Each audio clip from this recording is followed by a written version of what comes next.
Então, boa noite a todos. Nós estamos iniciando mais um estudo do ESG, do Grupo Espírita Meimei, trazendo o Evangelho Redivivo. E para que a gente inicie a reunião desta noite, a Elisa vai fazer então a página inicial e Solange a prece. Boa noite a todos.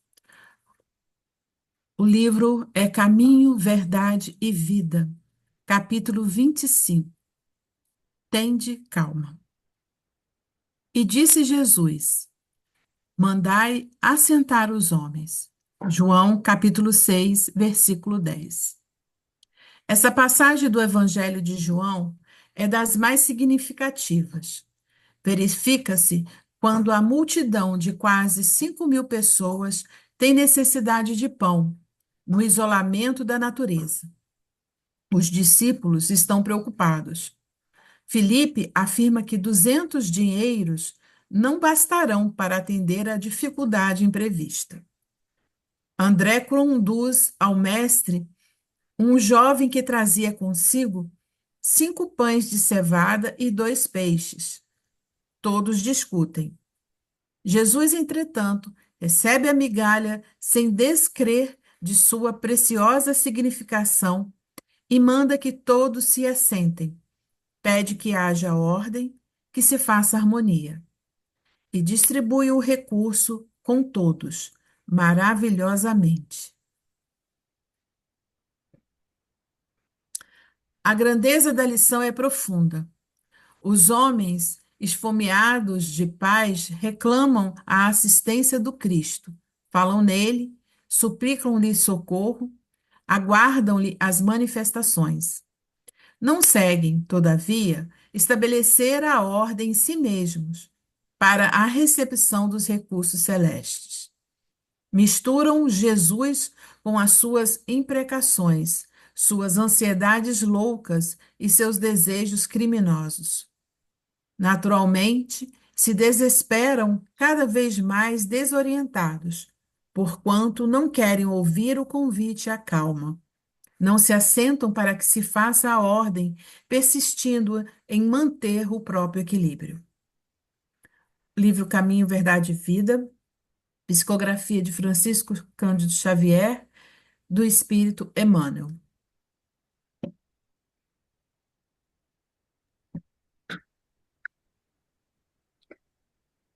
Elevemos nossos olhos a Deus.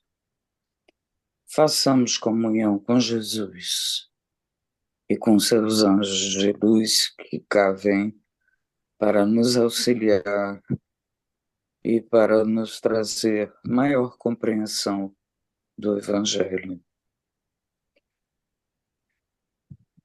Trazei-nos, Pai, a serenidade, o acalanto nos momentos de dificuldade. Trazei-nos a calma, trazei-nos a aceitação do que não pode ser modificado e trazei-nos a tranquilidade de uma vida plena de amor e de luz junto aos nossos irmãos, sejam eles da carne ou fora da carne. Assim, com auxílio de Meimei, pureza pura, amante das crianças e dos desvalidos, pedimos a permissão para o início do estudo dessa noite. Que assim seja, graças a Deus. Bem, a Georgia vai terminar o estudo dela, que ela começou semana passada, tá? Para depois eu começar o estudo seguinte. Foi a semana. Boa noite a todos, né? Na verdade, foi a semana retrasada, né? Porque a semana passada nós tivemos o Pedro Sim. Paulo.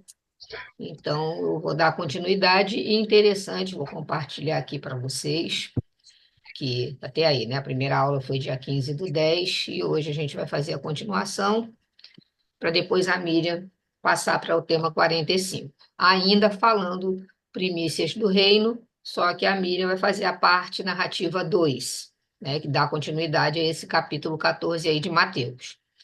E até interessante que essa leitura que a Elisa fez, que a Miriam trouxe, fala exatamente do ponto onde nós paramos na aula do dia 15, que foi da multiplicação dos pães e peixes, tá? Mas eu não vou retornar, porque senão não vai dar tempo da Miriam concluir o dela, isso está gravado, a gente pode estar dando uma olhadinha lá, qualquer dúvida.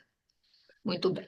Então, eu só trouxe, o único slide que eu trouxe de revisão foi esse, né? Primícias do Reino, parte narrativa 1, que foi a parte do tema 44 que eu fiz, que começa no capítulo 14 de Mateus, versículo de 1 a 36. E primícias, exatamente é isso aí, né?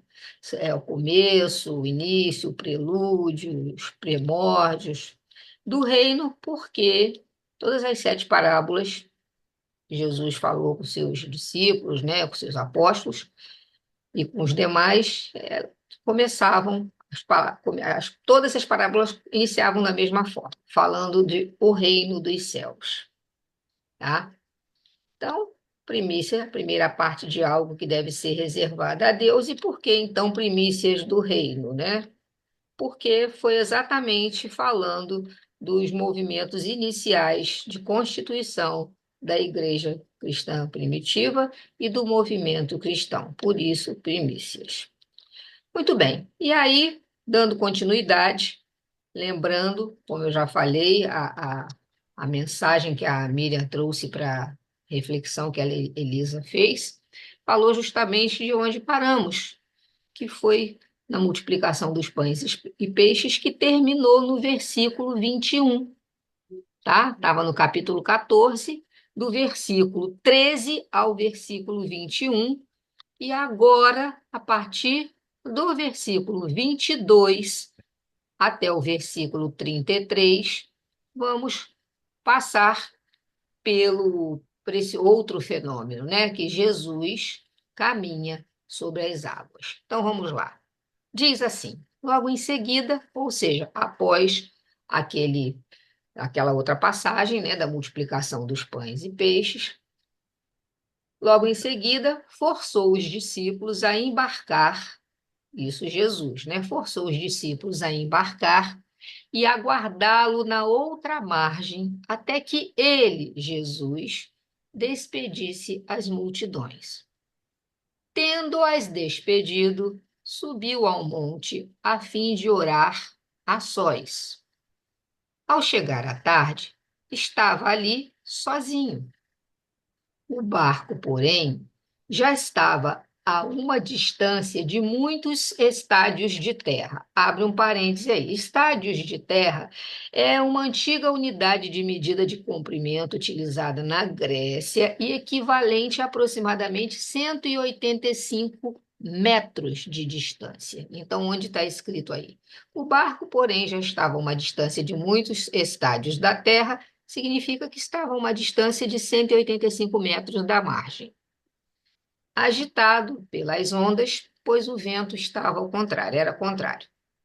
Na quarta vigília da noite, ele dirigiu-se a eles, caminhando sobre o mar. Os discípulos, porém, vendo que caminhava sobre o mar, ficaram atemorizados e diziam: é um fantasma, e gritaram de medo. Mas Jesus lhes disse logo: tende confiança, sou eu, não tenhais medo. Pedro, interpelando-o, disse: Senhor, se és tu, manda que eu vá a teu encontro sobre as águas. Jesus respondeu: vem. Descendo do barco, Pedro caminhou sobre as águas e foi ao encontro de Jesus. Mas, sentindo o vento, ficou com medo e, começando a afundar, gritou: Senhor, salva-me! Jesus estendeu a mão prontamente e o segurou, repreendendo. Homem fraco na fé, por que duvidaste? Assim que subiram ao barco, o vento amainou. Os que estavam no barco prostraram-se diante dele, dizendo: verdadeiramente tu és o Filho de Deus. Foi essa passagem aí, relatada por Mateus nesse capítulo 14. O Alvinho levantou a mão. Oi, Alvinho, pode falar. Não é por ser bom à noite a todos aí. Ah, É então tá bom. porque a gente está no 44,3,2. 44 o item aí deve ser esse mesmo, Jesus caminha sobre as águas, tá? Beleza. Bom, então, continuando aqui, destacamos nesse texto, né, três situações importantes. O fenômeno de ter Jesus caminhado sobre as águas, nesse trecho aí. O fenômeno de ter Jesus acalmado o vento e as lições que ele deu relativas ao auxílio e à fé, certo? Então, lembrando que em ciência, fenômeno é qualquer acontecimento observado que aconteça com a matéria, seja um fenômeno químico, físico, biológico, mas qualquer acontecimento que ocorra com a matéria em ciências é um fenômeno, tá bom? Porque a gente está falando aqui de ciência e religião. Então, em ciência, a gente tem essa situação de fenômeno. Então, o fenômeno de Jesus ter caminhado sobre as águas e de ter acalmado o vento, e além disso, ainda deu lições. Fenômeno, ele com certeza se produz sob a ação das leis da natureza, mas podemos pensar em duas hipóteses. Primeira hipótese: Jesus andou em espírito sobre as águas, enquanto seu corpo dormia fora do barco no local onde for orar. Aí aqui a gente, claro, não vai estar entrando nesse detalhe, mas a gente estaria aqui, por exemplo, falando de bicorporiedade, né? Ou seja, o perispírito de Jesus se projeta, se desdobra e se desloca. Materializa. Se materializa, e inclusive se materializa, porque ele É. depois entra no barco, né? Então, essa é uma hipótese em relação a esse episódio que aconteceu. A outra é Jesus levitou sobre as águas. Então, uma hipótese é que ele possa ter ficado lá dormindo, onde ele se retirou para orar, e o seu perispírito se materializou, né? Foi até lá e se materializou, ou então ele levitou sobre as águas. Bom, aqui relembrando, né, que lá em Gênese, segundo Kardec, as aparições vaporosas e até mesmo as que são tangíveis, ou seja, a que podemos tocar, não são perceptíveis a toda a gente indistintamente, ok? Isso a gente já sabe nos nossos estudos. Os espíritos só se mostram quando o querem e a quem também o querem. A condensação do fluido perispirítico nas aparições, chegando mesmo à possibilidade de toque, ou seja, tangível, faltam as propriedades da matéria ordinária. Se tal não se desse, as aparições seriam perceptíveis pelos olhos do corpo, e então todas as pessoas presentes as perceberiam. Isso aqui, né, que está lá na Gênesis, só para relembrar essa questão da bicorporiedade. Jesus, embora estivesse vivo, pôde aparecer sobre a água com uma forma tangível, estando longe do seu corpo. É a hipótese mais provável. Fácil é mesmo descobrir-se na narrativa alguns sinais característicos das aparições tangíveis. Por outro lado, também pode ter sucedido que seu corpo fosse sustentado e neutralizando a gravidade pela mesma força fluídica que mantém no espaço uma mesa, como a gente lembra da questão das mesas girantes, né? A mesma força fluídica que mantinha aquelas mesas suspensas e girando pode ter atuado essa mesma força fluídica em relação a Jesus, né, ter anulado a gravidade e o corpo dele ter levitado lá. Idêntico. O efeito se produz muitas vezes com os corpos humanos. Este fenômeno é conhecido pelo nome de bicorporiedade. Então, só para a gente aqui relembrar o que aconteceu, discípulos atemorizados disseram que Jesus era um fantasma. Jesus os acalma, pedindo para ter confiança. Pedro desafiando ali, pedindo um sinal. Jesus respondendo, mandando que ele vá até ele. Pedro vai, mas com medo, sentindo o vento, começou a afundar e pediu socorro a Jesus. Jesus o socorreu, estendeu a mão, né? O segurou prontamente, mas Jesus advertiu, dizendo que ele era fraco na fé, ainda perguntou: por que duvidaste, né?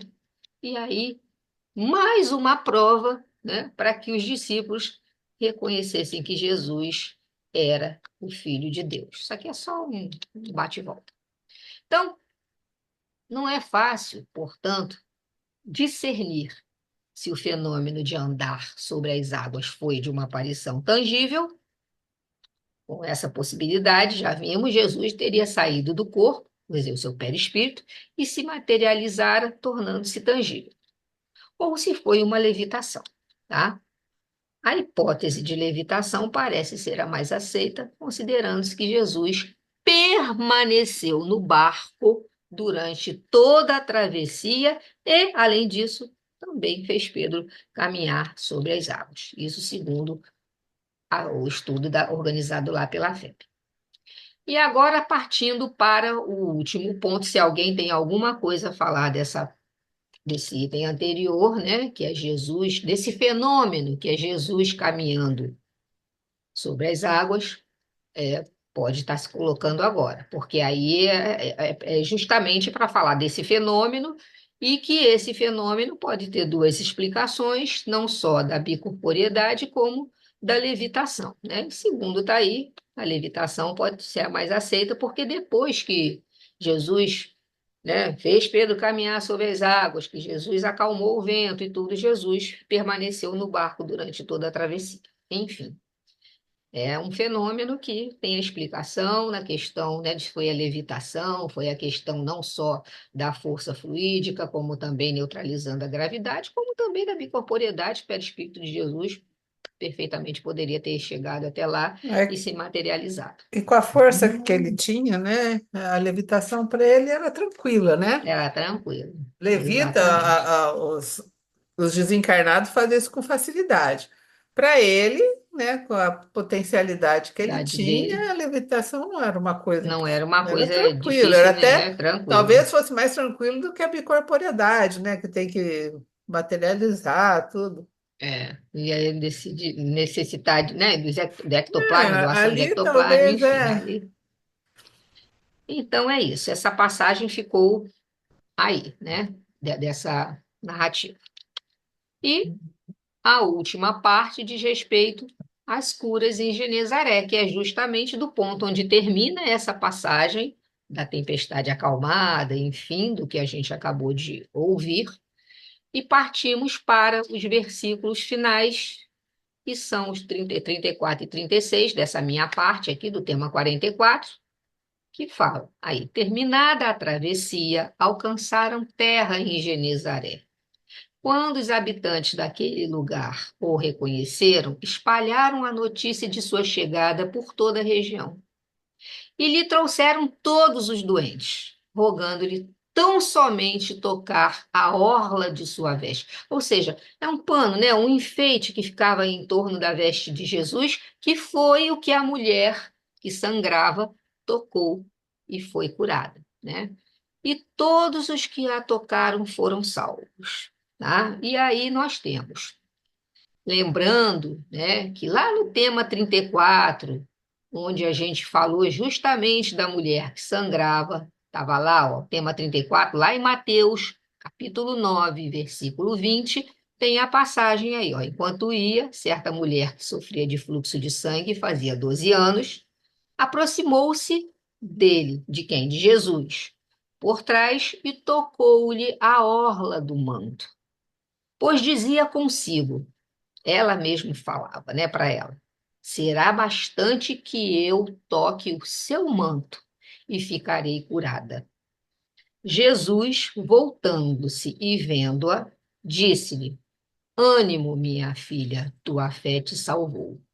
Desde aquele momento, a mulher foi salva. Então, o poder da fé está explícito, então somente, né? Ou seja, bastou tocar na orla do manto, que foi salva pelo poder da fé que ele fala. Tua fé te salvou. Entendeu? Não foi a orla do manto dele que tinha um poder mágico. A fé que ela tinha naquilo era tão grande que ela achasse que só tocasse nas vestes de Jesus ela seria salva, né? E ele saiu, ele sentiu, ele relata que ele sentiu que saiu algo dele em direção a ela, né? Mas a fé dela era tanta que foi desprendido dele para a cura dela, sem que ele, naquele momento, soubesse, porque inclusive ele vira para a multidão e pergunta: quem me tocou? Né? Porque ele não sabia ainda que tinha sido ela. Sabia que tinha saído um fluido dele, um poder dele. Lá no Consolador, na Isso é questão lindo. 300, na questão 354, tem a pergunta, né, que os amigos de Chico fizeram a Emmanuel. Poder-se-á definir o que é ter fé? E aí, né, Emmanuel respondeu: ter fé é guardar no coração a luminosa certeza em Deus, certeza que ultrapassou o âmbito da crença religiosa, fazendo o coração repousar numa energia constante de realização divina da personalidade. Conseguir a fé é alcançar a possibilidade de não mais dizer eu creio, mas afirmar eu sei, com todos os valores da razão tocados pela luz do sentimento. Esse é o poder da fé da mulher hemorroísa lá, que foi E falada no texto. Georgia, se a gente fizer, né, um contraponto com o Pedro, você vê, Pedro, apóstolo, seguia Jesus, conhecia tudo, via tudo e não teve a fé suficiente. Ele andou na água, gente. De Mas certa num dado forma, momento ele, começou a afundar, mas né? ele que se questionou. E ela que não, ela nunca teve com Cristo, só sabia da fama dele, né? Foi. E da certeza, a certeza dela era tão grande que ela nem foi falar com ele, porque a maioria chamava ele, me cura, né? Né? Os cegos jogavam capa, enfim. E ela não. Né? Ela nem precisou, ela não falou, deixa eu falar com ele. A multidão era Não tão é. grande que ela falou, mas se eu conseguir tocar, né? E É, Pedro, a olha a roupa. situação, Pedro ali É com ele, realmente. né? E Pedro, sente essa insegurança quando ele começou a afundar, olha só. foi. Ele Ele não começou a teve sentir o nem, vento, né? ele E ele não ficou teve, com eu acho que medo. ele não teve nem a confiança de falar, Cristo vai me salvar. É Ele pediu verdade. Ou socorro, assim, Cristo está aqui comigo, né? Não. ele nem afundou, ele começou a afundar, porque, e aí isso serve para gente, porque na hora que a gente se desestabiliza, acabou, A né? gente afunda, né? A gente não consegue mais manter essa conexão. A gente consegue manter a conexão, né, com o alto, com os amigos espirituais, se a gente tem tranquilidade, né, para orar, para manter essa fé, essa certeza. Quando a gente titubeia, aí é por isso que a gente cai, né? É Porque a nossa fé é verdade. É vacilante, né? verdade. Então Foi uma analogia muito aí legal, a gente realmente, né? afunda mesmo, né? Não tem Uma analogia saída. muito legal, né? Muito Fazer legal a as questão de duas, Pedro, é. que estava ali, Isso, seguidor de Cristo. Cristo conhecendo, Ao- vivendo com ele, né? Porque ele Isso, ficou muito na casa de Pedro, né? é verdade. Primeira culto no lar, casa de Pedro, tudo com George, ele. Oi, Alma. George, esse estudo foi da semana passada. Não, foi da semana retrasada. A semana passada nós tivemos um convidado, então não teve nosso estudo. Teve um convidado que deu uma palestra. Você não viu o vídeo, Não, não? porque eu estava no aniversário da minha irmã, eu passei até mensagem para Ah, tá. você. Então você assiste o vídeo da semana passada, que foi um convidado que, né, sempre participa conosco uma vez ao mês. Uma pessoa diferente, né, no ESD. Tá bom? E aí eu estou dando continuidade ao estudo que foi do dia 15. E já estou terminando, tá? Para mim começar o dela. E aí, gente. né, finalizando aí, né, um trecho que está no livro, nesse livro aí, ó. Parábolas de Jesus à luz da doutrina espírita, de Rafael Papa. Lá no capítulo Jesus, o educador de almas, ele diz assim: Jesus levou o entendimento, a compreensão, o uso do raciocínio ao campo da fé. A fé ensinada por Jesus transcende os limites da emoção e do sentimento, por associar-se a um componente essencial, a razão. Inquestionavelmente, a fé raciocinada, ensinada pelo Espiritismo, começou com Jesus. Muito bonito isso, né? Muito profundo. Então, tá aí, ó. O Cristo, o guia, o modelo da humanidade terrestre, continua a operar curas e realizar fenômenos prodigiosos em nome de Deus todos os dias. E permanecerá assim pelos milênios e milênios que se abrem no futuro. Aí está grifado, é grifo meu, tá? Todavia, o prodígio maior será o de transformar espíritos primitivos e imperfeitos da humanidade terrestre em seres de luz, pelo conhecimento e vivência do seu evangelho. Então, olha que interessante. Jesus continua, ó. Tá lá, não está dizendo que Jesus fez, não. O verbo não está no passado. Tá lá, ó. Jesus continua a operar curas e realizar fenômenos prodigiosos em nome de Deus todos os dias. E ainda vai fazer isso por milênios. Mas o maior prodígio será o de transformar nós, espíritos primitivos e imperfeitos, em seres de luz pelo conhecimento e vivência do Evangelho. Pois o Evangelho não fala aos embriões da espiritualidade, mas fala a quem? Às inteligências e corações que já se mostram suscetíveis de receber o concurso. Olha que lindo. Está lá, né, no livro Vinha de Luz, pelo Espírito Emmanuel. Então, o Evangelho de Cristo não vai falar quem ainda está na fase embrionária, mas aqueles que já despertaram inteligências e corações, ou seja, razão e sentimento que já se mostram suscetíveis de receber o concurso, ou seja, receber o evangelho. E aí, né, fica aqui para nós. Nos dias de hoje, será necessário ainda para nós um momento marcante, como, por exemplo, esses dois que acabamos de falar, multiplicação dos pães e o caminhar sobre as águas, para que o reino de Deus venha e se estabeleça entre nós? Nós estamos esperando um fenômeno ainda assim, um acontecimento dessa natureza, para que o reino de Deus venha e se estabeleça entre nós?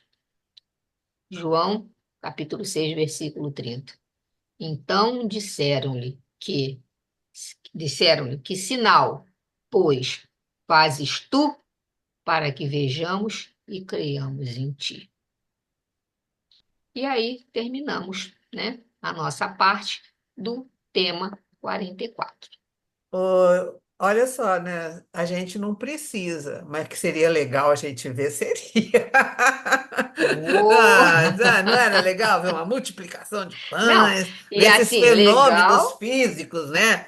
Ah, seria não, e legal maravilhoso. sim, mediante o conhecimento que a gente já tem, né? É, E não aí seria ótimo seria, você ó. ver as coisas acontecerem assim? Pois é, mas a gente não consegue, né? Não, não tem mais, É, né? A mas gente. assim, a gente não vê, é isso que é interessante aqui. Eu sei que você já falei que era 20 minutos, mas já estou É, com mas 30. vai Mas eu passar. acho interessante comentar o seguinte: a gente não vê exatamente esses fenômenos, assim, mas quantas pessoas aí no anonimato, com quase nada, multiplicam isso para atender os outros, Né? Sim. né? Quantos? Ou seja, acho que quando diz ali que Jesus continua operando, né, essas situações, essas curas e tantas outras coisas, e vai fazer isso por milênios ainda. Mas Passou a de ser gente os não vê, efeitos né? físicos para ser já coisa do coração, do amor ao próximo. A gente não precisa mais. Essa multiplicação é dos sentimentos, Do né? Através dos sentimento, nossos sentimentos, da através do seu bondade, né? Que entendimento, já né? Desse amor ao próximo, dessas da irmandades. É esse que empatia. é. É isso Mas aí, gente. E é Muito muito linda a o passagem. fenômeno é muito interessante. As duas passagens, principalmente essa agora, né, que termina falando aí, não, a anterior, não das curas, mas exatamente do caminhar É, sobre as águas, realmente aquilo ali foi, né, uma demonstração Marcelo, acho que dele. queria falar alguma coisa. é, é, e o que se observa muito, que a gente vê muito em relato, não a multiplicação, lógico, da maneira que Jesus fez, mas as pessoas organizando uma série de trabalhos caramba, tá faltando isso, de repente chega exatamente no número que se estava precisando e a É coisa, verdade, Marcelo. a gente fala, meu É, Deus, quer É, dizer, a gente entende de uma forma assim, exato. mesmo que racional, mesmo que tangível, sem nenhum fenômeno às vistas, mas chega exatamente o que a necessidade estava demandando, a demandando, não é gente verdade? entendendo a intervenção divina sobre Divina. as coisas, né? E você me lembrou agora aquela passagem de Chico que todos nós conhecemos, que dava aula, né, para as crianças e teve uma Sim, determinada ocasião que ele não tinha nada para levar e foi e chegou um é, caminhão logo lá atrás dele Várias vezes aconteceu isso com o Chico. de estar fazendo De aquilo.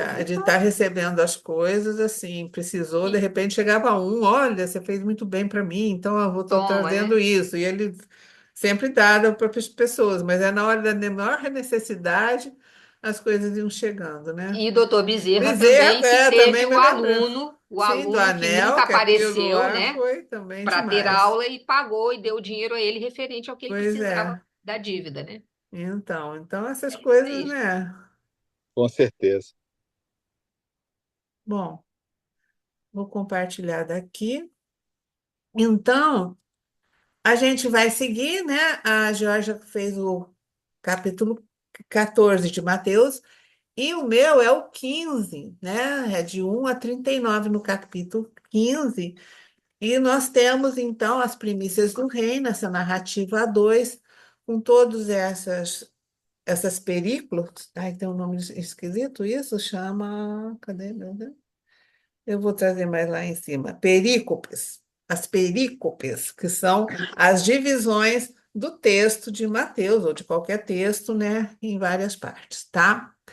Então, vamos lá. A gente primeiro vai conversar um pouco sobre primícias, que aqui eles dão uma visão um pouco diferente. E o texto todo aqui é a questão sempre da visão dos judeus, né?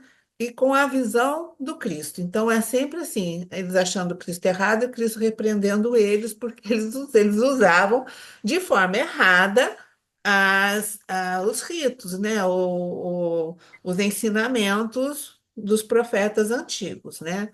Então, eles falam aqui, porque primícias, né, ela significa primeiros frutos, primeiras produções, primeiros efeitos, primeiros lucros, primeiros sentimentos, gozos, começos, prelúdios. É isso que é a primícia.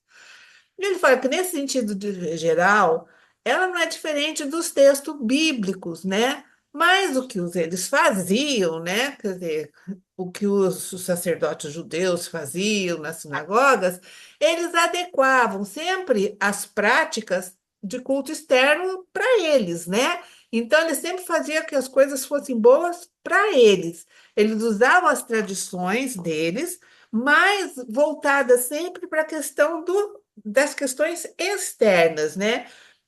Então, essas premissas, né, que são esses frutos, essas coisas, elas eram oferecidas pelos filhos de Israel, né? Mas elas, o que que elas ofereciam ao Senhor? Mas o que que eles faziam? Então, como assim, eles eram os representantes de Deus ali, então era para eles que tudo acontecia, né? Então, eles tinham o direito a toda essa, a arrecadar tudo aquilo que era doado, vamos dizer assim, né? e eles faziam isso dizendo que eles estavam, tinha um cerimonial todo e eles estavam limpos, porque isso que eles podiam comer. Então, tem toda essa questão, né? Então, era além dos primeiros vinhos, primeiros frutos, primeiros vinhos, azeite, trigo. Então, tem toda essa questão que nessa doação para o Senhor, que eles ofereciam para o Senhor, na verdade, era para as famílias dos sacerdotes que acabavam recebendo, né? Então, essa é a então, aqui ele vai falar que, nesse sentido bíblico, a palavra primícia ela vem lá do Êxodo. Né? No Êxodo, lá 23:19, ele vai falar: as primícias dos frutos da tua terra trarás à casa do Senhor teu Deus. Então, em Êxodo, eles falam as primícias, ou seja, tudo aquilo que você colher, as coisas novas, que você, né, o trigo, o azeite, as frutas você vai trazer a casa do Senhor. Que casa que era do Senhor, né? Então, esse sentido era muito figurado, né? E eles levavam justamente para família, quem se servia disso eram as famílias dos sacerdotes, né? Porque eles se achavam que eles tinham direito sobre esse cerimonial, porque eles estavam limpos, essas coisas todas, né? Então, para variar, né? O povo ficava sem as coisas e o sacerdote com tudo. Mas também tem outro significado, né? Porque as primícias também tinha uma festa, que vem a mesma coisa, né? E essa festa também era chamada de festa da semana, porque ela era realizada 7 semanas após a Páscoa, né? E ela era chamada, ó, festa das colheitas ou da cega, que é o efeito de cegar e de ceifar. Então, assim, a festa depois, 7 semanas depois da Páscoa, era a festa da colheita. Eles colhiam, né? Então realizava uma festa, que a colheita era, quando a colheita era boa, especialmente, né, realizava aquela festa. E eles também chamavam de Pentecoste, porque é questão de ela ser realizada nesse 50º dia após a Páscoa. Então, 7 semanas daria isso. Então, aqui está em Deuteronômio, 7 semanas contará, desde que a foice, né, de que ele vai cortar os alimentos, começar na seara, começarás a contar 7 semanas. Então, da colheita, quando começasse a colheita, eles iam contar 7 semanas e iam celebrar, então, essa festa ao Senhor Deus, né? E ó, o que deres será tributo voluntário de tua mão, segundo o Senhor teu Deus te tiver abençoado. Então, eles tinham, né? E acho que vem muito essas coisas do dízimo da igreja, né? Até a gente vai puxando essas questões da doação, né? Desse tributo que eles faziam. E outras igrejas também, né? Que cobram como o tributo, eles aqui, ó, eles davam um tributo voluntário sobre aquilo que eles colhiam. E muitas igrejas também pedem um tributo sobre aquilo que você recebe. Então, já vem, você vê como as questões são vistas muito nas questões materiais, né? E aqui não está falando de questão material, mas a gente entende dessa forma, é assim que a gente leva. Aí até a Marta, né, Antunes, que ela fala que ela acha que não vale a pena a gente se aprofundar nessa questão, né? Porque o importante, na verdade, é vivenciar os ensinamentos do Cristo. E aí, então, ele fala dessa questão dessas perícopes, que são esses pedaços que são divididos num texto, né? Então, Mateus vai 15, de 1 a 39, dividido em 5 perícopes, tá certo? E ele, se a gente fizer um resumão, é justamente isso, né? Jesus aqui vai discutir essa violação que os sacerdotes fazem das tradições, né? Porque eles interpretam a maneira deles, né? Sempre tendo ganho para eles, né? E então ele vai refutar a questão do ser puro ou impuro, porque eles usavam essas questões do impuro e do puro, mas na questão material. Então, eles poderiam utilizar daqueles alimentos porque eles eram puros, né? E aí nós vamos ver a questão de lavar as mãos, tudo, que era uma questão de ritualística dos judeus, né? E Jesus acaba sempre se contrapondo a esses ensinamentos, porque, na verdade, os ensinamentos não são para a materialidade, né? Então, é isso. Deixa eu... Então, por isso que eu trouxe de novo que as 5 períclopes que ele está dividindo, né, é a discussão sobre as tradições dos fariseus, o ensino sobre o puro e impuro, a cura da filha da mulher a mulher cananeia, numerosas curas junto ao lago e a segunda multiplicação dos pães. Então, essas são as 5 períclopes que está dividida essa segunda narrativa de Mateus, que vai do capítulo 15, do 1 a 39. Então, a gente começa vendo a primeira, que é a discussão sobre as tradições dos fariseus, que aí nós vamos do versículo de 1 a 9. Então, vamos lá. Então, o Evangelho vai dizer para a gente, né? Nesse tempo, chegaram-se a Jesus fariseus e escribas vindo de Jerusalém e disseram: Por que teus discípulos violam a tradição dos antigos? Pois que não lavam as mãos quando comem. Ele respondeu-lhes: E vós, por que violais o mandamento de Deus por causa da vossa tradição? Com efeito, Deus disse: Honrai pai e mãe, e aquele que maldisser pai e mãe certamente deve morrer. Vós, porém, dizeis: Aquele que disser ao pai ou à mãe aquilo que de mim poderias receber foi consagrado a Deus. Esse não é obrigado a honrar pai e mãe, e sim invalidastes a palavra de Deus por causa da vossa tradição. Está entendendo da primícia? Como é que eles iam manipulando a questão da tradição? Aí Jesus fala: Hipócritas, bem profetizou Isaías a vosso respeito quando disse: Esse povo me honra com lábios, mas o coração está longe de mim. Desde aquela época lá de trás, Isaías, né, que foi um profeta que escreveu alguns no Antigo Testamento, ele já falava que eles honravam o próprio Isaías, né, ou Deus, enfim, depois, com os lábios, mas o coração estava longe.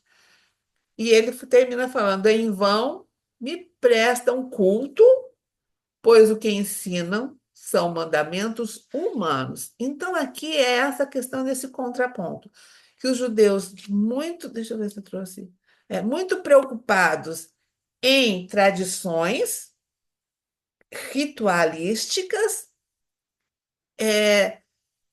observando as suas necessidades, né? Mas esquecendo da, dos mandamentos, por exemplo, da própria lei de Deus. Então, para eles, a tradição muitas vezes tinha mais significado e eles faziam mais, usavam usualmente, mais usualmente, do que a própria lei de Deus. Por isso que Jesus fala aqui, né? Você viola o mandamento de Deus, honrai o pai e a mãe, tudo aquilo, por causa da vossa tradição. Mas era uma tradição muito materialista, né? Eles honravam lá com os lábios, mas o coração estava longe. Alguém quer falar alguma coisa? Então, aqui ele questiona por que teus discípulos, né? Ele está usando esse trecho, por que seus discípulos violam a tradição dos antigos, pois que não lavam as mãos quando comem? Então, os judeus, os sacerdotes perguntaram para eles isso, né?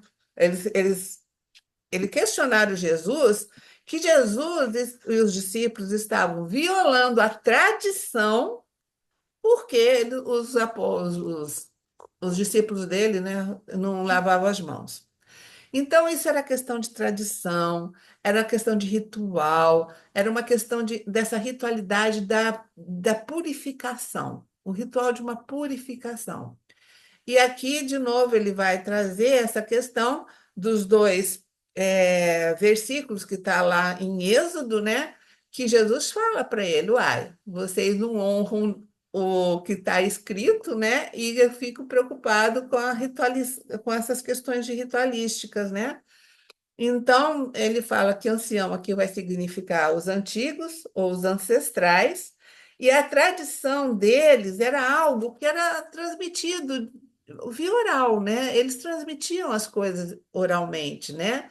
Então era costumes que vinham trazendo há muitos tempo atrás, né? E ele fala, alguns preceitos ou costumes não estavam na lei escritas, mas os escribas e fariseus se obrigavam a observar.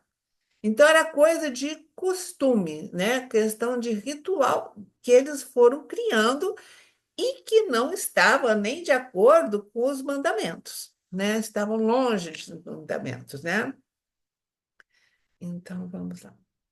Então, só para a gente ver como é que é essa questão, entre a tradição e a lei de Deus, né, os escribas, os fariseus, eles conservavam, eles preferiam conservar a tradição, mesmo que essa tradição fosse transgressora, se ela estivesse transgredindo as leis divinas. Olha só. Aí Jesus veio e aí ele transgredia as tradições porque ele cumpria, faz o cumprimento das leis divinas. Esse é o modo desse estudo, né? É sempre a questão dos fariseus, dos escribas, questionando Jesus porque ele não seguia as tradições, apesar deles transgredir as leis divinas. E Jesus falando para ele, olha, não, eu estou cumprindo a lei divina, não vou transgredir a tradição. Isso é fato. Então, essa é sempre a questão desse estudo, né? Então, ele está falando, ó, havia muitas e diferentes regras que se aplicavam a qualquer situação da vida. E é interessante, gente, que hoje, eu não lembrei de procurar isso, hoje eles têm uma espécie de cartilha, é o Metsavá, que tem 615 obrigações que eles têm que fazer. Até hoje, o judeu se baseia por, por um código, vamos dizer assim, que é muita coisa. Eu lembro que o Haroldo falou assim: lá existem normas de como você se comportar frente a diversas situações. Quando você vai visitar alguém doente, o que você tem que fazer, o que você tem que falar, o que você não deve fazer, o que você deve falar. Então, acho que chama Mete Savai, isso que depois eu ponho no grupo, eu esqueci de prestar atenção nisso que até hoje eles têm essas regras e eles usam, né, especialmente os judeus mais ortodoxos, eles se seguem, se norteiam por essas 600 e poucas regras, tá? Então, que ali é como eles se comportam em diferentes situações. Então, e entre essa regra, havia a regra de lavar as mãos, tá? Então, essa foi a primeira coisa que os sacerdotes reclamaram com Jesus, era que os discípulos não lavavam as mãos. Então, tá vendo? Esses ritos nada tinha a ver realmente com a higiene física, porque eles eram reputados a um tipo de higiene espiritual. Então, aí a questão, na lei de Deus, a questão era toda que vinha de você fazer uma higiene espiritual, de você ser puro espiritualmente, né? E não de você ter que lavar a mão para ser puro, né? E eles usavam isso, inclusive, para se alimentar. Olha, o rito da lavagem das mãos supostamente livrava-os das imundícies do mundo, tornando-se dignos de adorar a Deus, de receber as bênçãos divinas. Olha só que misturada, gente. Então, eles achavam que a simples lavagem de mão livrava eles dos pecados. Eles se despiam daqueles pecados e aí eles tornavam-se dignos de adorar a Deus e receber as bênçãos. Olha só. E aí, se a gente pode pensar, nossa, mas Jesus, né, estava achando que a higiene não tinha importância? Óbvio que não, né? Ele não ia condenar princípios básicos de higiene, como lavar a mão antes das refeições. Mas nós vemos aqui que essa questão realmente a questão de seguir ritos, práticas, né? Que isso não faz ninguém ser melhor, né? Então não é por aí. Então Jesus estava mostrando para eles que eles se apegavam a rituais que não tinham o menor significado, que eles não melhoravam daqueles rituais, né? Então E eles mantêm algumas desses rituais, eu não sei até onde, mas tem muitos judeus que mantêm isso. E Kardec, lá no Evangelho, ele vai falar que os judeus haviam desprezado os verdadeiros mandamentos de Deus, olha só. Então, eles tinham uma base muito forte da questão dos mandamentos, né? Moisés, toda aquela questão, né? Dos 10 mandamentos.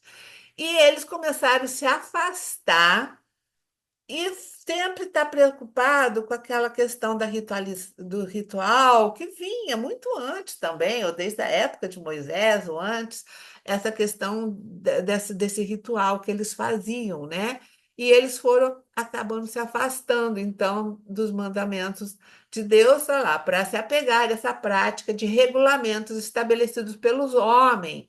E, ó, e da rígida observância desses regulamentos faziam casos de consciência. Então, você vê, porque lá você tá, se você estiver limpo, você pode adorar a Deus e ele pode te favorecer.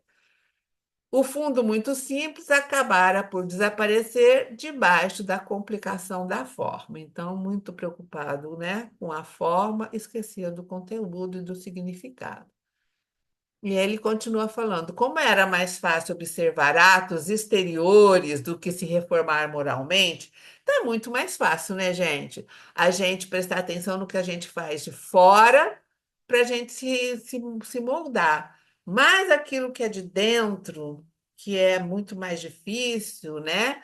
Que nem todo mundo vê, a não ser por as atitudes, às vezes, da gente, então, a gente não presta muita atenção. Por isso que ele fala, era muito mais fácil observar atos exteriores do que se reformar moralmente. Lavar as mãos do que limpar o coração. Então, os homens iludiam-se a si próprios, julgando-se quites com Deus por se conformarem com aquelas práticas, mantendo-se tais quais eram, já que não havia ensinamento de Deus já que havia o ensinamento que Deus não exigia mais do que isso. Então basta, olha que legal, vou lavar a mão, certo? Fico limpo e perante Deus, então eu sou o espírito melhor. Não era nada disso, né? Era muito pelo contrário, você continuar fazendo as mesmas coisas e achando que você, pelo ato simbólico aí de lavar a mão, né? E então essa é a razão de haver dito o profeta. É em vão que esse povo me honra com os lábios, ensinando máximas e ordenações humanas. Então, por isso que Isaías fala que eles honravam com os lábios, porque eles repetiam as questões eh, dos 10 mandamentos, por exemplo, né, da Torá, mas não praticavam. A prática era desvinculada desses ensinamentos, né? A gente sempre fala tanto que a vivência do evangelho que é importante, a prática daquilo que a gente aprende é importante, e não o ato exterior, né? A gente sempre fala muito isso, mas aqui estava muito difícil nessa época. Então, Jesus encontrou uma barreira imensa porque estavam muito arraigado neles essas questões de ritualismo e que não levava a nada, né? Então, a Kardec ainda continua. Assim também aconteceu com a doutrina moral do Cristo, que acabou sendo relegada a segundo plano e que tem levado muitos cristãos, a exemplo dos antigos judeus, a considerarem-se mais garantida a salvação por meio de práticas exteriores do que pela moral. E aí, gente, o que vocês acham disso? Será que esses ensinamentos de Jesus realmente estão chegando nos nossos corações? Será que nós ainda estamos condicionados pela tradição? Porque nós também temos algumas tradições, né? Tem muita coisa Ô, ô, arraigada em Vini, nós. Oi, Vini, oi. eu acho que, oi, eu acho que se está chegando nos nossos cultos. Jesus, ele fez esse planeta Terra para a gente poder viver tudo o que está na Terra. É, foi, foi ele que fez para a gente viver.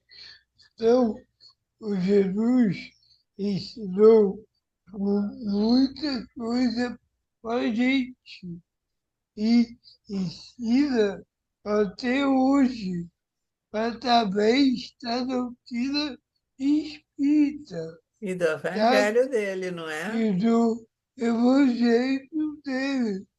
E cada é, terça que eu venho aqui, cada terça para mim, eu aprendizado, porque eu estou aprendendo ponto a ponto.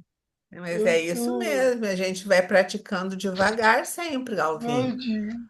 Isso porque essa chamada de atenção de Kardec é muito importante, porque foi muito mais fácil a gente se desvincular da moral do Cristo, porque a moral do Cristo pressupõe que a gente tome atitude, que a gente sempre, né, muda, né, aquele homem velho, a gente se renove, a gente se transforme, a gente faça mudanças.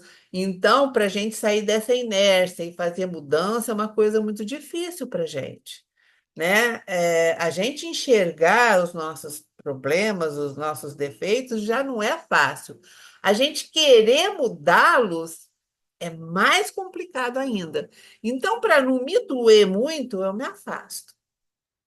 Porque você vê, a gente traz coisas arraigadas. A gente tinha uma vez que a gente discutia com o Marco, ele adorava acender vela, sabe? Mas para que precisa acender vela para iluminar caminho de alguém? Mas a gente são coisas, né? É como a gente, eu adoraria ver uma materialização, multiplicação dos pães, porque a gente precisa ainda, né? É importante, é interessante, né, essas coisas. Então, as questões externas, né, da materialidade nos apega muito, nos chama muito a atenção. Ô, Então, Miriam, isso eu acho importante demais, oi.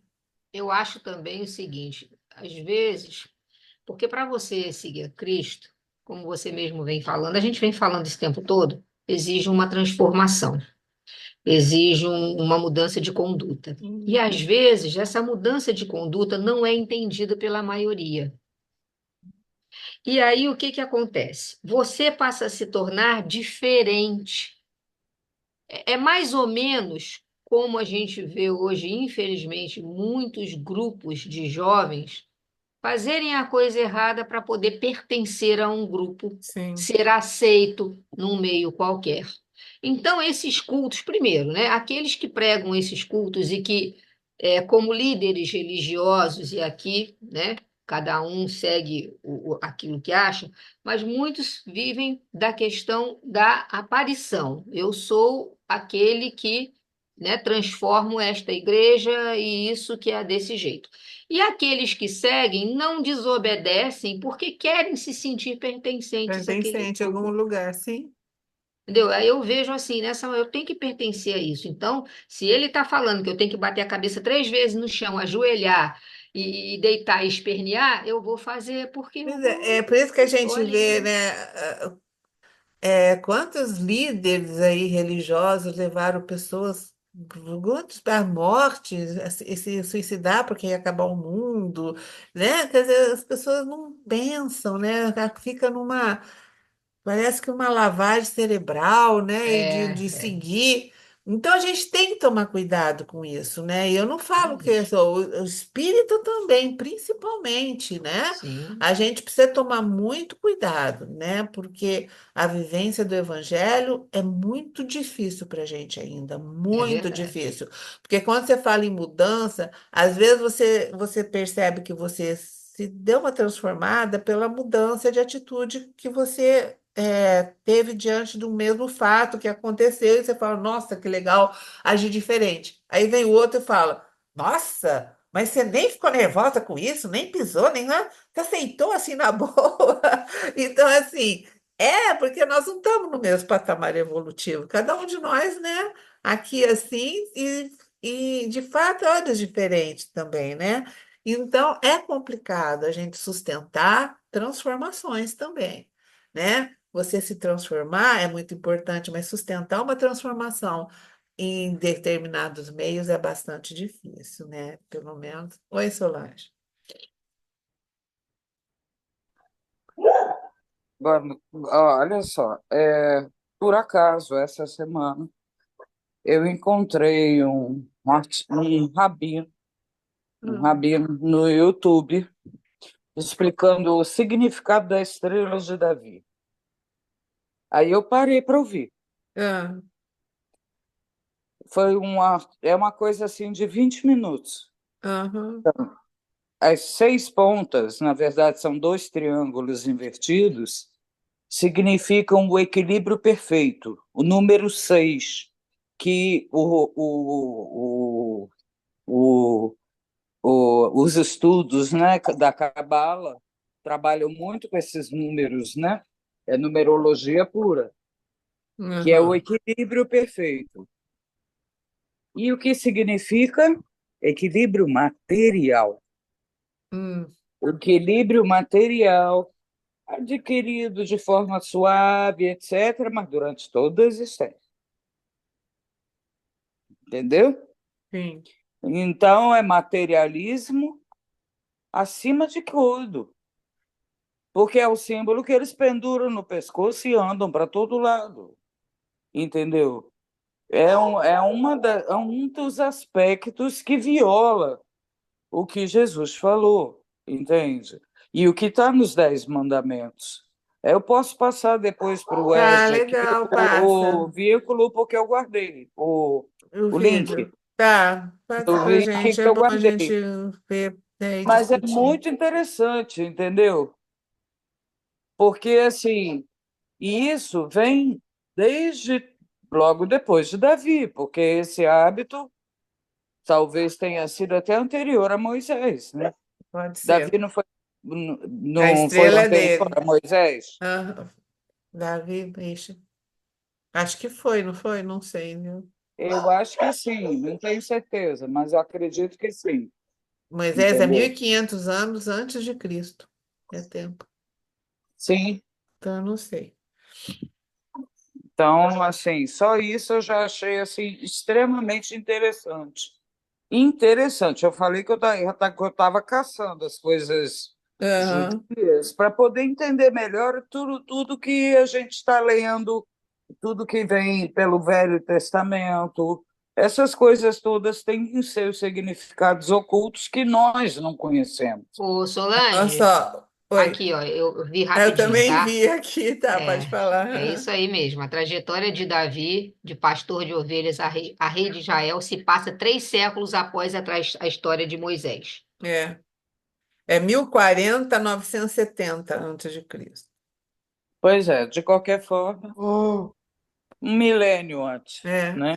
Oi. depois você me manda em PDF o nosso livro 3, por favor. Tá, pode deixar, Alvin. Vamos seguir que eu não tenho. Vamos lá. Tá, então nós terminamos. Ai, Jesus amado. Jesus amado. É o livro que cai em cima, gente. Desculpa. Eu vou ter que fazer tudo de novo. Só porque tá fácil hoje. Ah, sim, Alvin, assim que nós conseguimos, a gente vai. Então vamos lá, gente. Desculpa, tô eu de novo enroscada aqui.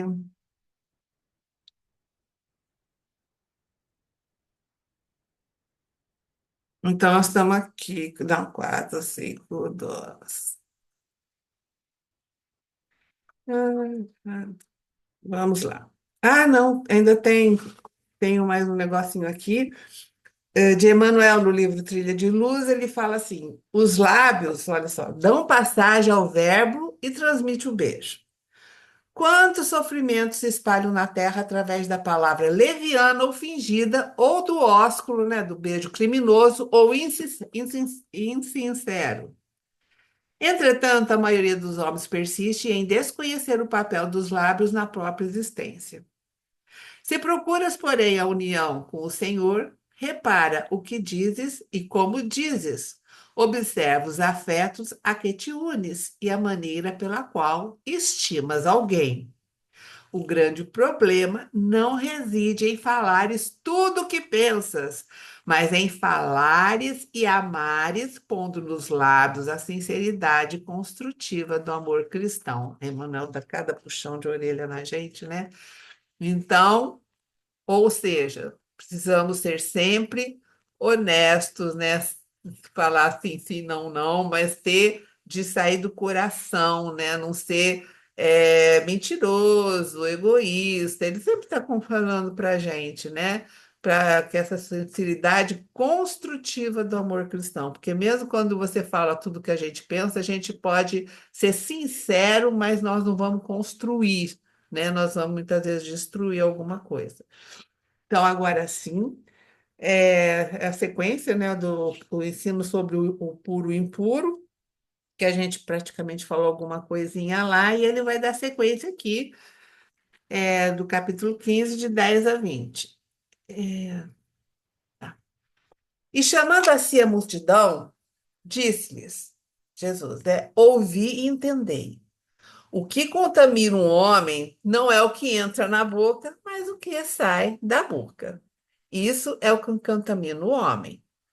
Então, acercando-se dele, os seus discípulos disseram: Sabe que os fariseus, ouvindo as palavras, se escandalizaram? Ele, porém, respondendo, disse: Toda planta que o Pai Celestial não plantou será arrancada. Deixai-os, são condutores de cego. Ora, se um cego guiar outro cego, ambos cairão na cova. E Pedro, tomando a palavra, disse-lhe: Explica-nos esta parábola. Jesus, porém, disse: Até vós mesmos estáis ainda sem entender, gente. Pedro também levava cada chacoalho, né? Então ele falou: Mas você também, Pedro, que está comigo o tempo todo, também não entendeu? Ainda não compreendeis que tudo que entra pela boca desce para o ventre e é lançado para fora? Olha que analogia que ele faz, né?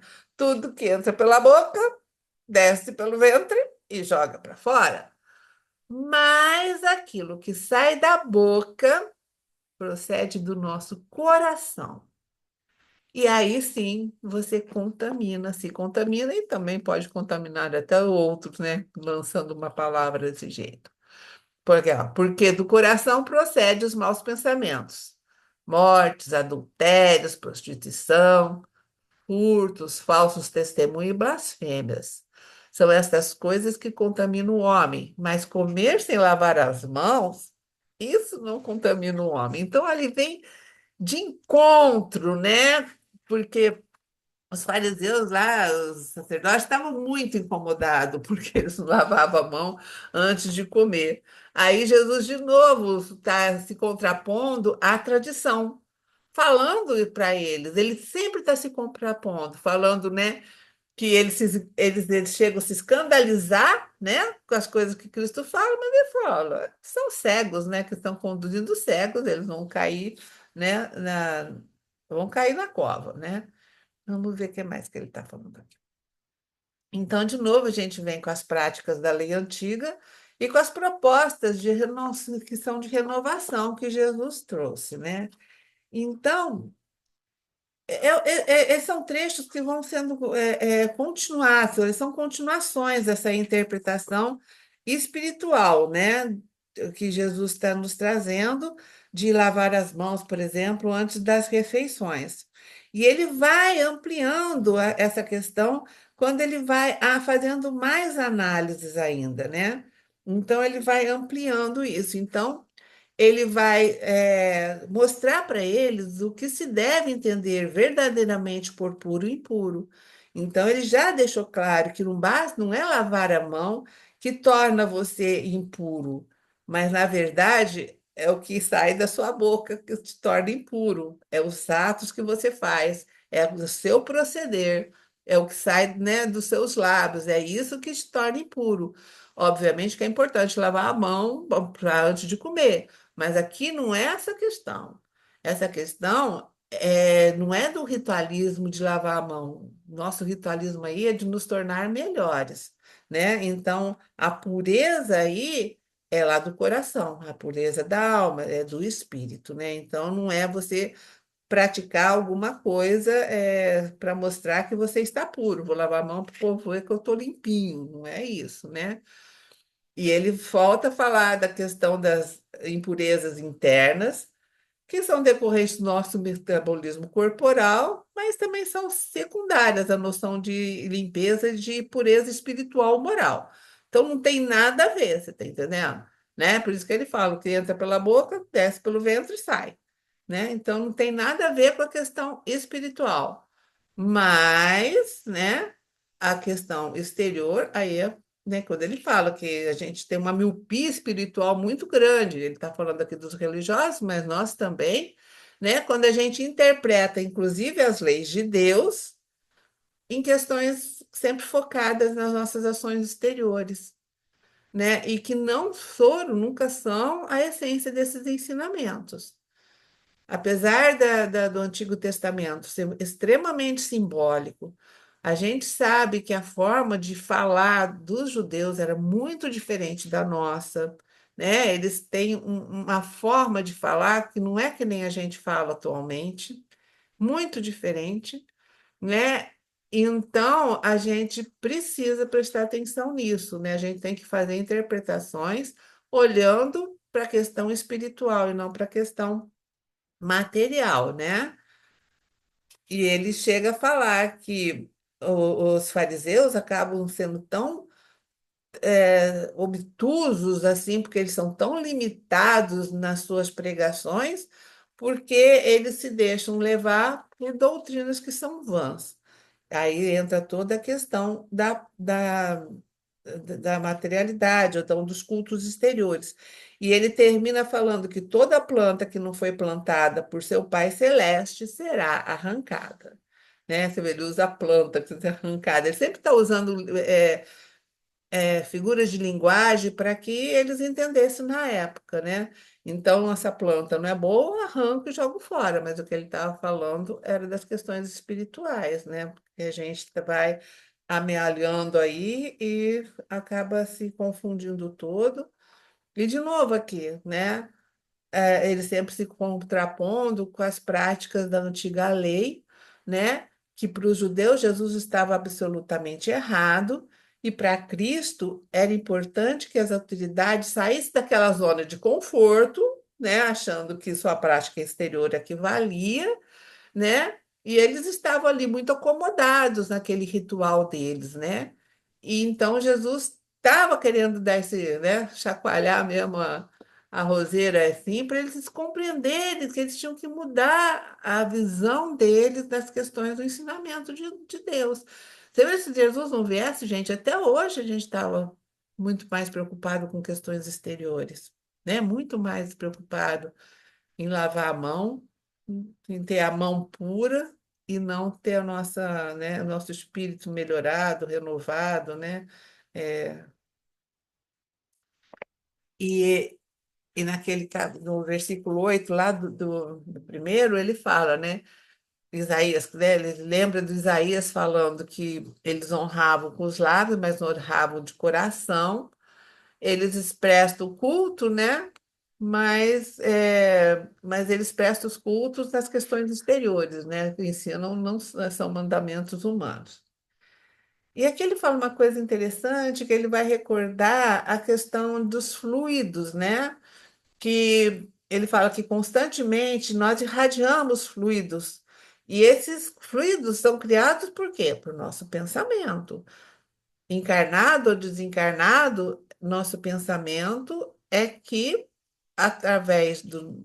nós irradiamos, né, através do pensamento. Então, se os nossos pensamentos forem puros, obviamente, né, a gente vai irradiar fluidos melhores. Aí, por isso que ele fala que sai da boca é mais puro, porque do seu meu pensamento é um pensamento mais puro. Se eu tenho hábitos mais puros, estou tentando me transformar, com certeza, né, eu vou irradiar uma vibração muito melhor, né? Então ele fala, criam fluidos puros e conversas puras dão mais força a esse fluido que pode beneficiar aqueles a quem são dirigidos. Isso é muito bom a gente pensar também nas reuniões, especialmente de quinta-feira, não é? Porque nós usamos o nosso pensamento, a força de pensamento, no momento ali que a gente está voltado para o bem do próximo, porque dos 12 a gente faz 9, 10 irradiações para o próximo, né? Só tem uma que a gente faz para a gente mesmo, que é a terapia, mas a gente está ali focado em oração, né? Sempre dirigindo para alguém. Então, nós estamos, como eu digo, afinando o nosso instrumento, aprendendo a usar os nossos melhores pensamentos. Contrapartida, esses pensamentos impuros, obviamente, vão criar fluidos impuros, vão prejudicar não só a gente, mas também aqueles que nos rodeiam, porque eles conseguem absorver esses fluidos, né? E ele fala até ferir a quem os pronuncia em virtude do choque de retorno, olha só, que faz com que o bem e o mal volte aos seus promotores. Ou seja, tudo que sai da minha boca, né? Tudo que sai da minha boca atinge as pessoas e também volta para mim. Então a gente tem que lembrar que quando a gente, né, pensa mal de alguém, quer mal alguém, a gente também está sendo prejudicado, né? Porque tem essa questão do retorno para a gente também. Alguém gostaria de falar alguma coisa? Acho que eu consigo terminar isso, pelo menos. Isso, não acho que sim. Então, ele só está reafirmando, né, que o que sai da boca é o que contamina a gente. O que sai da boca é porque o nosso coração está cheio, ele está reafirmando isso. De novo aqui, o que fazer para no dia a dia só falarmos o bem, a gente sabe o que fazer, né? Pensando bem, se modificando, se transformando, né? Então a gente vai se melhorando. Olha lá, o que sai do coração, da mente, pela boca é força viva e palpitante. A gente não tem essa. Às vezes a gente perde essa noção, né? Que a minha fala ela não é uma coisa morta, ela é viva, porque ela ela, ela viaja, essa vibração viaja, né?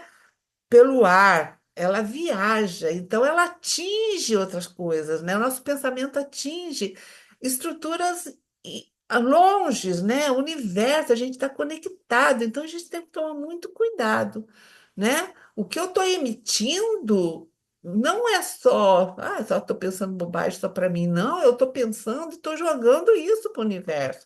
Estou jogando isso para outras pessoas. Eu posso fazer muito mal para as pessoas só emitindo pensamentos, ou através da fala também, que não é nem direcionada para uma pessoa, mas eu jogo, né? Estou jogando emissões muito ruins. O que que eu estou fazendo com isso? Estou alimentando uma zona enorme que nós temos chamada umbral. O umbral é alimentado com emissões de pensamentos meus e ruins, né? Então a gente alimenta esse umbral. E dá um trabalho terrível para a espiritualidade, né? Quem está estudando os livros de André Luiz sabe as colônias espirituais que ficam nesse umbral, especialmente no umbral pesado, como elas sofrem ataques e ataques desses espíritos inferiores. E a gente alimenta eles, olha que legal, né? A gente vai dando força para eles, vai dando combustível para eles fazerem isso. Então, lá no Vinha de Luz, Emmanuel fala que o ensinamento do mestre sobre o véu da letra consubstancia profunda advertência. Indispensável cuidar do coração como fonte emissora do verbo, para que não percamos a harmonia necessária à própria felicidade. Às vezes a gente não percebe que um pensamento pode destruir a gente, né? Porque acaba que a gente faz com que eles sejam repetitivos, né? O que sai do coração e da mente pela boca é força viva e palpitante, envolvendo a criatura para o bem e para o mal, conforme eu já te falei isso. Do íntimo dos tiranos, por esse processo, origina-se o movimento inicial da guerra, lá, movimento destruidor, que torna a fonte em que nasceu, lançando ruína e aniquilamento. Então, olha só, gente. Da alma dos caluniadores parte os venenos que atormentam espíritos generosos, mas que voltam para eles mesmos, obscurecendo-lhes os horizontes mentais. Do coração do mal, dos perversos e dos inconscientes, surge com o poder verbalista os primórdios da queda, do crime e da justiça. Então, nós, um planeta de prova e expiação, vocês imaginam que porcentagem de espíritos que, que esse texto é, que estão aqui nesse texto, né? Então, os tiranos, caluniadores, os maus, somos nós aqui, ó. Olha o que a gente, como que nós conseguimos, né, atrapalhar a vida de muitos, né? Só através do nosso pensamento. Então, a gente tem que prestar muita atenção nisso. E ele fala, né, essa questão da planta que não foi plantada pelo pai será arrancada, né? Então, toda planta ruim, né, serão então arrancadas. E ele sempre está falando aqui sobre as questões exteriores, né? Então, Kardec, lá no Evangelho, fala: verificou-se o mesmo com a doutrina moral do Cristo, que acabou de ser atirada para segundo plano, donde resulta que muitos cristãos, aí está falando de novo, né? A exemplo dos antigos judeus, consideram mais garantida a salvação por meio de práticas exteriores e pelas morais. Isso é muito importante, a gente tem que trazer, porque a gente não se apercebe disso, né? Então, a gente acha que está fazendo, ó, tô legal, e a gente não percebe que essas práticas exteriores não vão ajudar a gente. Nossa transformação tem que ser de dentro para fora, né? Então, por isso que Jesus fala a questão de arrancar a planta que o pai não plantou, tem que ser arrancada mesmo. Acho que eu já falei, mas vamos lá. É muito mais fácil observar se os preceitos materiais que os morais. Esses preceitos materiais vão sempre se apoiar nas nossas formalidades exteriores, e a gente é ótimo em formalidades exteriores, né? Até assim, até a questão de educação, a gente tem muito ritual, né? Educação, pessoa educada é a pessoa que é assim, assim, assim, né? Pessoa que não é educada. A gente faz esses preceitos, esses ritos, sem perceber. A gente usa. E eu acho que quem consegue entender melhor esses ritos, se dá até às vezes melhor em determinados segmentos da sociedade, né? Então, a questão de como se comportar, então, lembro até de como você se comportar em determinadas situações, acaba te ajudando também, né? Mas você não pode fazer disso só uma prática exterior. Você, junto com essa educação de externa, também tem que vir alguma coisa interna muito maior do que aquilo, né? Então, é isso que é importante, né? Então, é essa questão da gente se renovar, da gente se reformar. Eu não gosto muito da palavra reforma, eu gosto da palavra transforma, né? A gente se transformar intimamente, né? Para que a gente consiga melhorar. Então, eu acho que a gente precisa abandonar algumas práticas exteriores que, sabe, de educação. Nós não precisamos, mas o que a gente precisa é que elas venham acompanhadas de transformações internas nossas, né? Para a gente ser realmente. é, é, uma coisa está bem alicerçada na outra, né? Porque às vezes você se faz uma pessoa super fina e na hora que você abre a boca, né? Você é uma pessoa super egoísta, então não funciona isso. Pode funcionar por um tempo, mas depois não dá certo. Então ele vai falar dos cegos conduzindo cegos que caíram no buraco, né? Então isso tudo nós já comentamos ali. Então, Miriam, oi, transforma os pensamentos, né? sim, Que a gente faz o tempo o todo tempo e que todo. todos os outros fazem. A gente vê guerra da Ucrânia com a Rússia. Hum. O que tem de nazista ainda na Ucrânia é de monte, entendeu? O que tem de nazista, inclusive é um exército à parte que se integrou na luta para poder não ser submetido às leis russas. porque eles serão massacrados, teoricamente, pela filosofia do Putin. É, Uhum. nos Estados Unidos está entupido de neonazista. No Brasil tem neonazista. Em tudo que é parte tem. Pois é. Então, são espíritos reencarnados, provavelmente daquela época, que foram soldados ou coisas desse gênero, e que ainda trazem Ainda essa mesma traz, ideologia, pois é. né? A gente Uma tem, coisa muito trisma, que é o antissemitismo, independente de qual antissemitismo. O antissemitismo é um crime, é um crime da sim, humanidade, pois né? é. Então, a gente tem que tomar muito cuidado, né? Porque a gente está num planeta que vibracionalmente ele não é bom, né? Porque 80% dele são espíritos pouco evoluídos, né? Até mais. Não estou falando que nós somos os ó, mas a gente consegue enxergar algumas coisas, mas ainda está longe de entender, né? Então, a gente, por invigilância, né? Por isso que é o tal do vigiar e orar, é a gente, por invigilância, a gente concorre com muitas coisas ruins, porque não vigiamos nosso pensamento, né? Então, só para terminar a reflexão, ele fala: lembremos-nos de que o Senhor se referia à pureza do coração e procuremos cultivá-la conosco em primeiro lugar.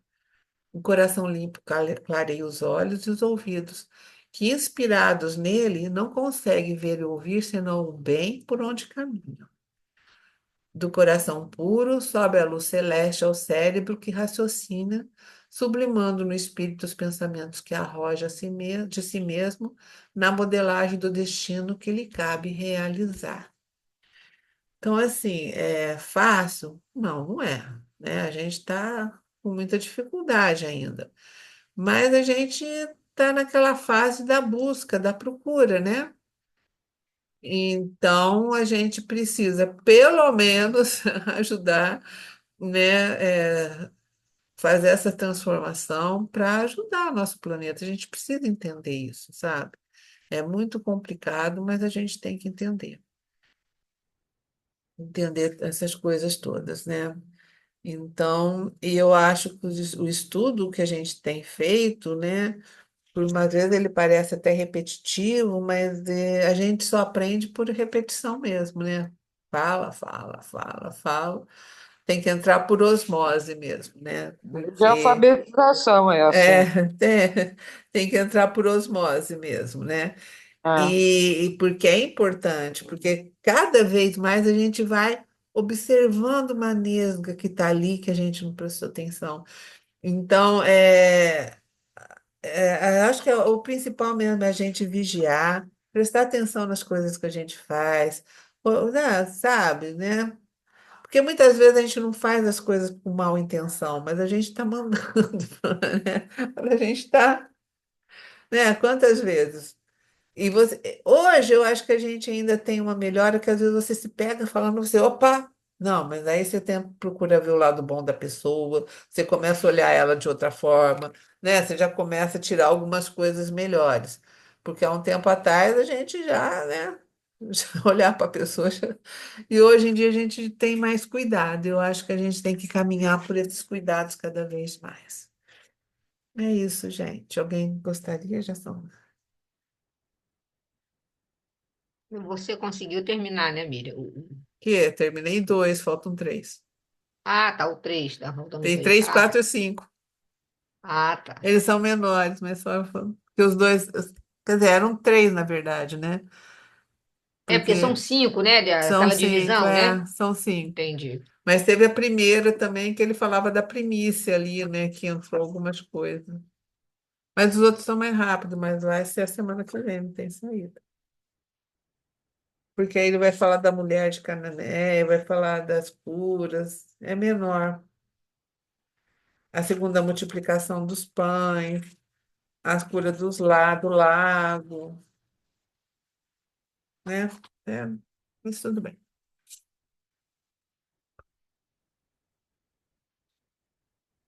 Tudo bem, gente? Então, Alvin quer fazer a pressa, Alvin? Ah, eu ia para falar isso para Ó, você. pensamento, pensamento bom, a Ah, gente transmite.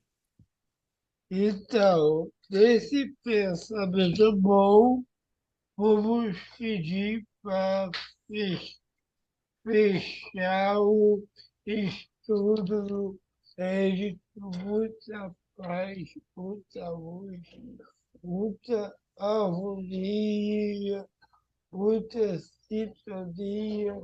Esses são os aqui e estamos desenvolvendo. Agradeço por uma noite de estudo, de aprendizado aqui no crédito. E semana que vem a gente voltaremos firmes e fortes. Graças a Deus. Graças a Deus. Obrigada, gente. Boa noite.